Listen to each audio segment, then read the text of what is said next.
Good morning, church. Good morning, church.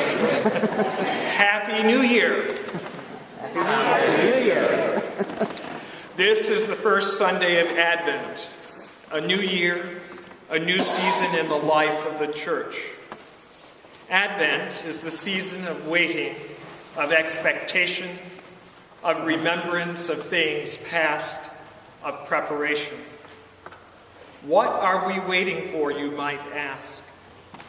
We are waiting for the coming of Jesus, the Christ. For the next 4 weeks, we will be marking time, and I will be your guide. Each week's reflection will begin with a stanza of a poem written by Rowan Williams, the former Archbishop of Canterbury. And it's entitled Advent Calendar. There are 4 stanzas, one for each week. I'm sure many of you remember Advent calendars, where each door is opened and reveals a future scene of Christmas to come. Or, if you were lucky, perhaps a bit of chocolate. I call this series of Advent reflections Anticipating a Season of Hope. And here's the first stanza. He will come like last leaf's fall, one night when the November wind has flayed the trees to the bone and earth wakes choking on the mold, the shrouds folding. Poetry can sometimes express ideas that ordinary words in ordinary sentences cannot describe. The first stanza that begins today's Advent reflection expresses an inexpressible truth. Last week, Father Scott talked about hearing the same stories in church year after year with a sigh of resignation. This again? Why do I have to sit and hear the same thing over and over? If you were like me, it sometimes takes a few repetitions of something before I finally get it. Now, the most important thing that Rowan Williams is trying to express is the idea of the second coming of Christ. And it will happen. The second coming can be likened to one season following after another. The first stanza of Advent calendar speaks of late fall and bare trees. A few leaves cling with all their might to the branches, refusing to fall, to die, to pass away. Soon the tree will be bare, and the earth will be covered with a shroud of snow. Season inevitably following season, Rowan has given us autumn and winter in a few short lines. Just like this year that has slowly passed, leaving us saying, where did the time go? This world is at times wondrous and other times frightening. Hope seems to be in short supply. There is still war raging in Afghanistan.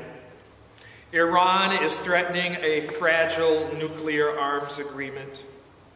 A Long Island Walmart worker was trampled by crowds eager to grab a bargain. He dies.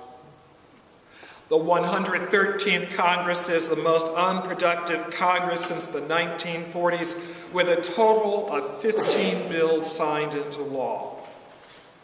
There is a general sense of disappointment with the way things are. In our first lesson from the Hebrew Scriptures, there is a description of a vision of hope. In the days to come, in God's time, which is different from our time, something wonderful and something filled with hope will occur. Zion, the hill near the city of Jerusalem, will be a place above all others, we are told, the highest of the mountains, above the hills. It will be a new creation, a new way of being, a new Eden. Many people shall come and say, "Come, let us go up to the mountain of the Lord, that he may teach us his ways, and that we may walk in his paths." And then we have that familiar and beautiful image of all peoples who shall beat their swords into plowshares and their spears into pruning hooks. Nation shall not lift up sword against nation, and neither shall they learn war anymore. Peace will come. We must make ourselves ready for the time when the season of hope comes near.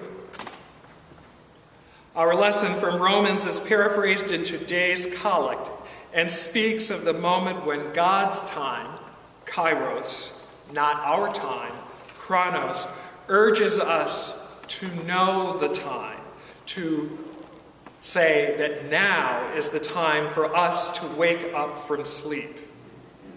And sleep is a metaphor that is often used in this context to mean a period of inactivity or weakness. We are told to lay aside the works of darkness and put on the armor of light. The list of things such as reveling and drunkenness, debauchery and licentiousness, quarreling and jealousy are things that do not bring us any closer to each other, nor do they bring us close to God. This season of Advent calls for us to remember the first Advent and to prepare our hearts to be open to the possibilities of the second Advent and the hope that it will bring. Let us be watchful and awake to the possibilities of hope. One would think that because today is the first Sunday of Advent, the gospel would start at the very beginning of Matthew with the genealogy of Jesus. Rather, the theme for the first Sunday in Advent and all Sundays in Advent is about end times, not the joyous thought of an upcoming joyous holiday season. There is a reason. This reading is used for all first Sundays in Advent. This gospel reading connects itself to the readings on the last Sunday in Pentecost and the feast of Christ the King. No one knows the time of the second Advent. Only God knows, we are told. I would like to think that it will not happen or occur with the devastation of the typhoon that struck the Philippines, but quietly, like Rowan Williams' poem. He will come like last leaf's fall. The second Advent will come like the changes in the seasons, sometimes sooner than expected or later than expected. The gospel says that we will be in the midst of our lives, the days of our lives. We might be too busy to notice. We might be like the two men working in the field or the two women grinding meal. One might be paying so much attention to the labor of their hands to recognize Jesus asking us to follow him rather than get caught up in the clouds of rapture. The example of the thief bears mentioning. One does not know when a burglar will decide to pick your house to harvest your belongings. The police in Rensselaer last week knocked at my door to tell me that there were a series of burglaries in the neighborhood. They told me that I should make certain that my back door is locked.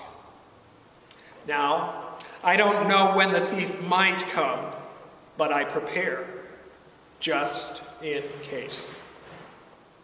The opportunities to advance hope and peace in the world will present themselves, I believe, at a time that we are not aware of.